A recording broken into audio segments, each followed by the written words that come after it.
Assalamualaikum warahmatullahi wabarakatuh. Perkenalkan, nama saya Iqbal Yusuf Ramadan dari Sekolah Tinggi Manajemen Informasi dan Komputer Kalirejo Lampung, dari Prodi Informatika semester 7.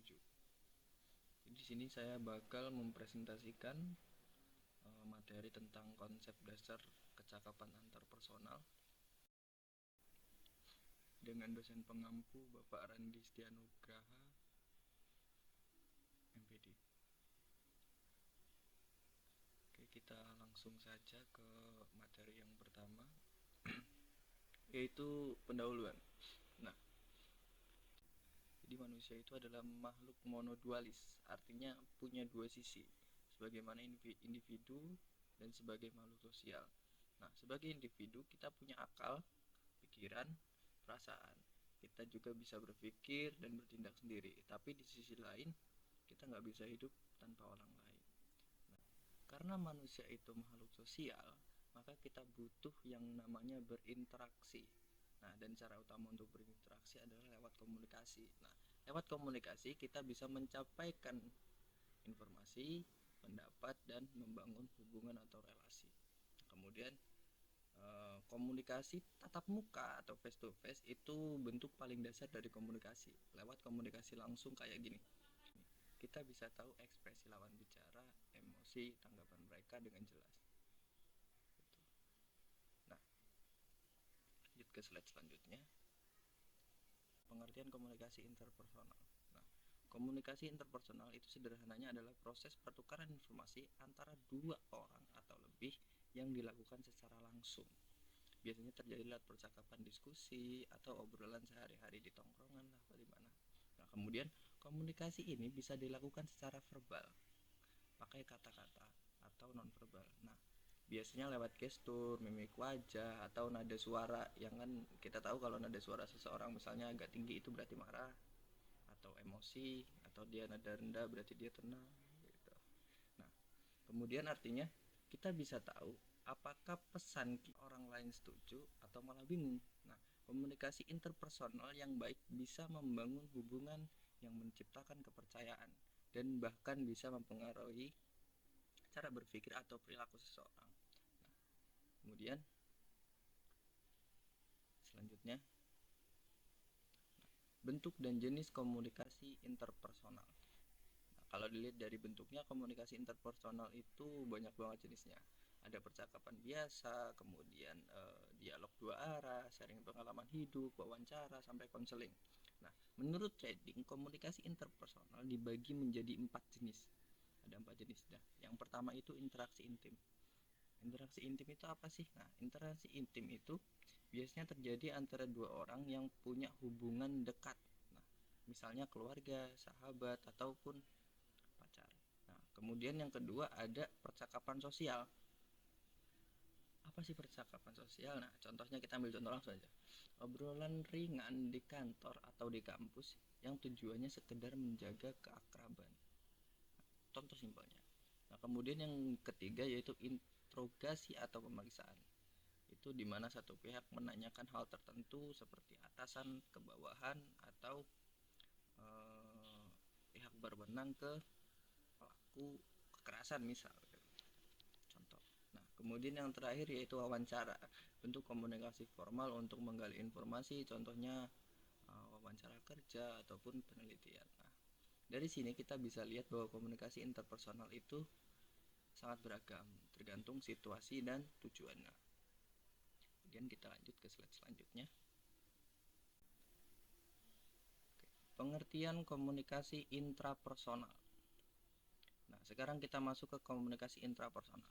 Kalau komunikasi intrapersonal itu kan antara dua orang. Nah, ini kalau komunikasi intrapersonal itu adalah komunikasi yang terjadi di dalam diri kita sendiri. Maksudnya kita ngomong dengan diri kita sendiri gitu. Contohnya ketika kita berpikir, menilai sesuatu, ngomong dalam hati, atau bahkan berdoa gitu. Nah, waktu itu kita menulis diary, bercermin sambil ngomong dan membayangkan sesuatu.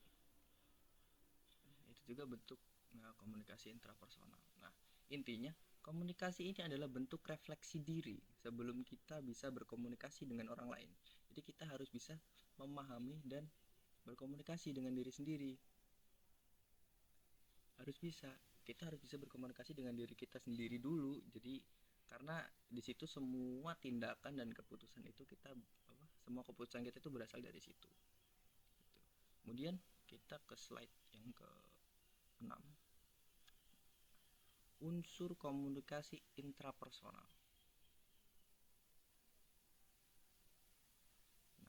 Komunikasi intrapersonal itu punya 4 unsur penting. Yang pertama yaitu sensasi, persepsi, memori, dan berpikir. Saya jelaskan satu-satu. Yang pertama yaitu sensasi. Sensasi itu apa sih?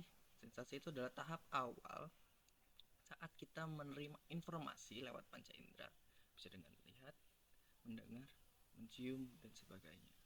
Itu sensasi. Kemudian persepsi, yaitu saat kita memberi makna apa yang kita rasakan. Kita ambil contoh, misalnya ada 2 orang nih. 2 orang ini contoh sedang melihat bukit. Nah, setiap orang ini pasti memiliki pendapat yang berbeda atau persepsi yang berbeda. Contoh, saya yang satu bilang, ih gunung itu tinggi ya. Terus yang satu lagi, ih gunung itu indahnya hijau. Jadi memiliki 2 persepsi yang berbeda. Contohnya gini, kayak misalnya ada 2 anak laki-laki lagi nongkrong. Terus melihat ada cewek jalan, ih gila cakep banget. Satu orang tuh bilang gitu, ih cakep banget gitu. Terus temen yang satunya ini bakal sama nggak pendapat sama dia? Nggak mungkin, pasti dia punya penilaian masing-masing yang berasalkan dari unsur yang pertama tadi, sensasi. Ketika kita melihat itu gitu, apa kita merasa melihat itu merasa cantik atau tidak gitu. Jadi berbeda. Nah kemudian yang ketiga, memori, yaitu tempat menyimpan semua pengalaman dan informasi yang kita peroleh.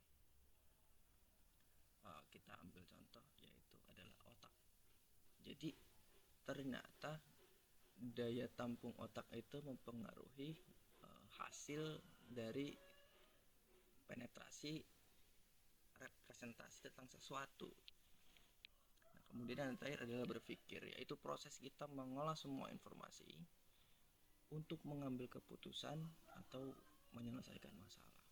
Nah, yang terakhir ini adalah titik di mana ujungnya dari interpretasi tadi. Nah, jadi 4 unsur ini terbentuk bagaimana cara kita memahami dunia dan diri sendiri. Gitu. Nah, kita kembali ke slide yang ke-7. Kita lanjut ke slide yang ke-7. Contoh dan penerapan kecakapan antar personal. Beberapa contoh nyata kecakapan antar personal itu misalnya gini, public speaking, ketika kita melakukan public speaking atau berbicara di depan umum, kemudian mendengarkan orang lain secara aktif, kemudian menerima dan memberikan umpan balik dengan baik tentunya, dan kemudian menyampaikan sebuah pendapat dengan baik juga. Itu contoh dari kecakapan antar personal. Nah, selain itu kerja sama tim juga termasuk bagian dari kecakapan antar personal. Misalnya dalam organisasi nih, kalau kita bisa berkomunikasi dengan baik, maka konflik bisa diminimalisir dan kerja jadi lebih baik. Make sense kan? Kemudian kemampuan ini juga penting di dunia profesional. Ya, sangat penting. Sangat penting sekali. Orang yang punya skill komunikasi bagus biasanya lebih mudah membangun relasi, bisa dipercaya, dan peluangnya itu lebih besar untuk mencapai tujuannya gitu. Kemudian kita lanjut ke slide terakhir, kesimpulan dan penutup. Jadi simpulannya gini, manusia itu nggak bisa hidup tanpa komunikasi.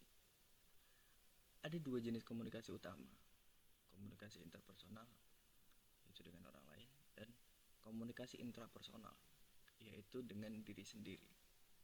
Keduanya saling berhubungan, keduanya saling melengkapi. Kemudian kecakapan antarpersonal adalah kemampuan untuk berkomunikasi dengan baik dan efektif. Dengan memiliki kecakapan ini, kita bisa membangun hubungan yang positif, menyelesaikan masalah dengan bijak, bekerja sama dengan lebih baik, bisa memberikan umpan balik yang lebih berkenan, bermakna kalau dengan memiliki hubungan dekat.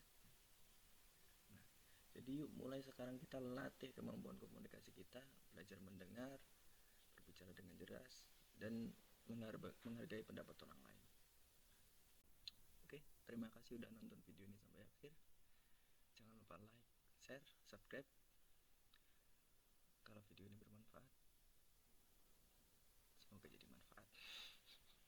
Sampai jumpa di video berikutnya. Saya Iqbal.